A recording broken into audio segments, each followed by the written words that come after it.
urging Republicans to approve crypto legislation to, quote, make America the undisputed #1 leader in digital assets.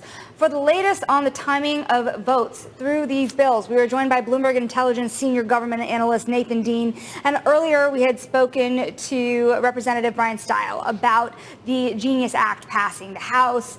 Where are we standing now in terms of the various pieces of crypto legislation making its way through Congress? And is Crypto Week going to get a lot done? Yeah, so there's 3 bills that are going through the House of Representatives, but most important is the Genius Act, which is the one we talked about.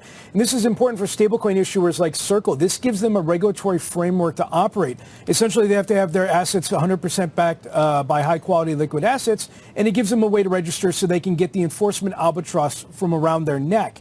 But other things that are going on is the Clarity Act. This is the one that's more broader. It's also known as the Market Structure Bill. This is important for companies like Coinbase and Robinhood. Yes, it's most likely going to pass the House, but then it's going to go to the Senate where I think it's going to sit. The Senate has their own plan, which we anticipate that they're going to release shortly. And there's a little bit more concern from the Democratic Party towards the Clarity Act. So I don't think this is going to actually pass this year. I think it's going to pass the early stages of next year. We are starting to see, I think it's fair to say, digital assets not just becoming more mainstream, but some of the largest banks actually embracing these, at least to a certain extent. We did just learn, thanks to a headline, that Jane Fraser, the CEO of Citigroup, saying that Citigroup is exploring issuing a stable coin. Can you talk a little bit about the competitive landscape and really the value proposition for these different companies, Nathan? Like, how many stable coins do we need?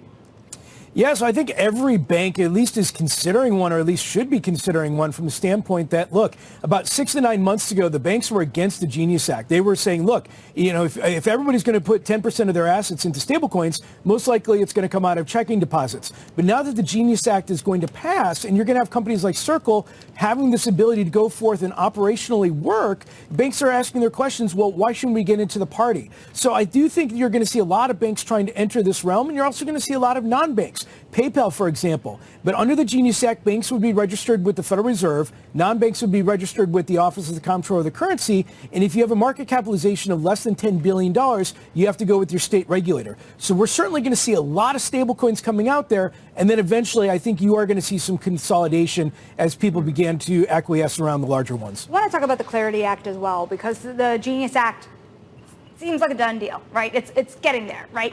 But the Clarity Act, one part I find interesting is you have these large market participants. You have Robinhood looking to tokenize all sorts of things. You also have Kraken doing the same.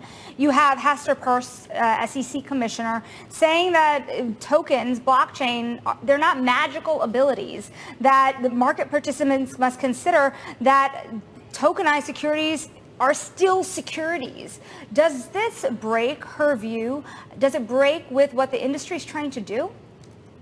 Sort of. So the reason why the Clarity Act is so important is because, remember, the SEC only has authority over securities.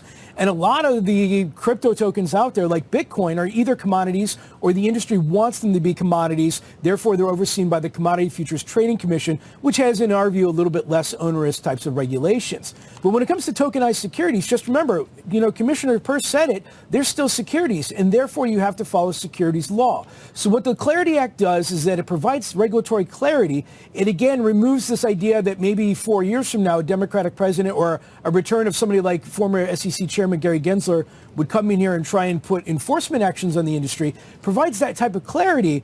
But compliance costs are going to increase significantly. But for companies like Kraken and Robinhood and Coinbase, they'll gladly pay those tens of millions of dollars in compliance spend in order to be able to effectively move forward in a regulatory framework. Bloomberg Intelligence Senior Government Analyst Nathan Dean, we thank you so very much for joining us and keeping on top of all the change. It's coming fast and hot.